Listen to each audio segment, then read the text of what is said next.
Hello again, everybody, and welcome back to yet another installment of the Red Shadow's favorite games. I, of course, am the Red Shadow, and I'm a little out of breath because I was just running around trying to gather up all the stuff for this video before the camera would shut off. Sounds silly, I'm sure, but, you know, you flip open the camera, it turns on. I got the little screen over here that I'm guilty of looking at instead of looking here, but I just wanted to do it before it shut itself off, and I had to redo the whole entire thing. So anyway, enough of those shenanigans. Today I've decided to talk about another more recent favorite of mine. This is a game I have on the 360, although now I'm more of a PS3 guy. I wish I had it on the PS3. But we're talking about Far Cry 3. And if you look really, really close, this is the Walmart edition. You know, I work at Walmart, so I picked up a version there because it had, what does that say? Hunt for bonus animals. Yeah, I know, big deal, but I got a discount on it, and was able to get it on day one because it was right in front of me. So, Far Cry 3. Excuse me. Far Cry is a series that I had not had any real experience with before this one. Now, I do own a copy of Far Cry 2 on the 360, but after having played this game, not that this one's horrible, but it's just not anywhere near as good as this. I will show that I have a brand new Prima guide. This is brand new, still shrink-wrapped guide for Far Cry 2. And then, of course, I have the official game guide for Far Cry 3 from Prima as well. And I also have one or two other Far Cry games on, I believe, through Steam. Far Cry Predator or something like that. Predators. And maybe something else.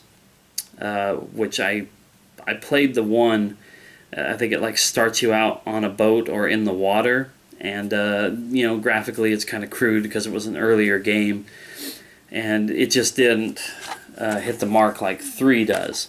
3, in my opinion, is such a perfect balance of an interesting story with interesting protagonists and antagonists, and a very interesting kind of like open world style game. I want to call it like Skyrim or Oblivion or one of the Elder Scrolls games or Fallout 3, Fallout New Vegas. It's first person. You have a lot of different weapons to choose from. You can move around the map just about anywhere that you want to. And there's lots of different things to do as you go around. There will be mission hubs, and there will be random things that will happen around you. And as you saw from the cover of the game, you can hunt for bonus animals. You can hunt for animals, collect plant life and whatnot, so that you're able to make bags, you're able to make weapon, you're able to make medicine, you're able to make all different kinds of things from the things that you gather on the map. So as opposed to just like having to go find somebody who's selling goods, you can, you know, make them on your own.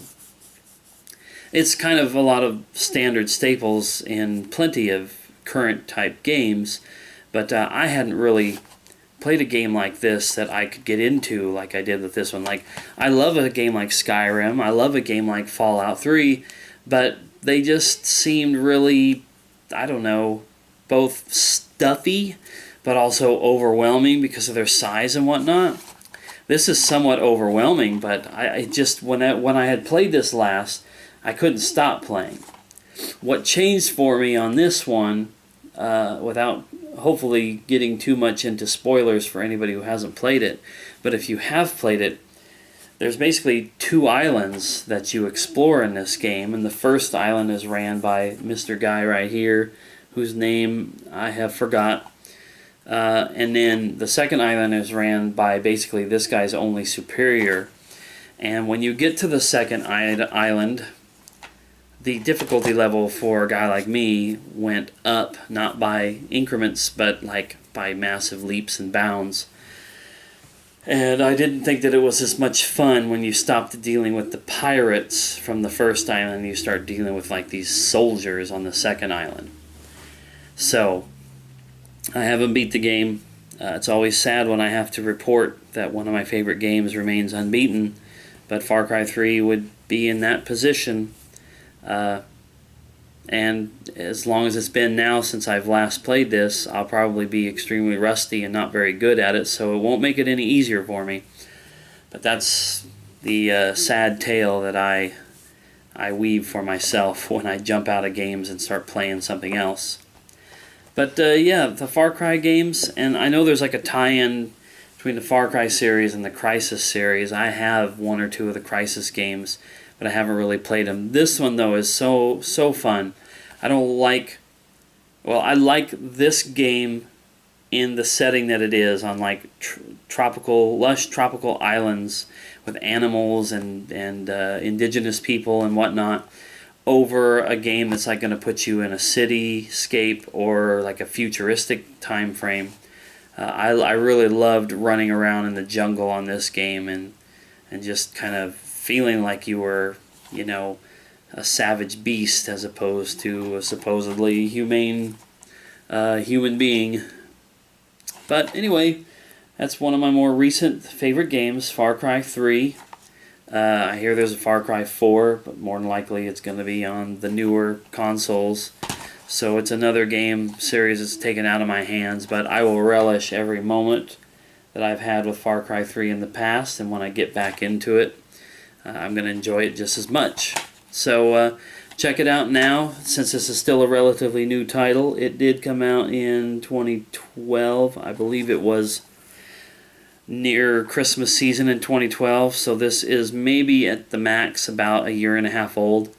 So this should still be relatively cheap. Hell, the last time we had it at Walmart it was $20, so this would be $20 very, very well spent, even if you've never played the other Far Cry games, because they don't tie into one another really beyond basic gameplay similarities.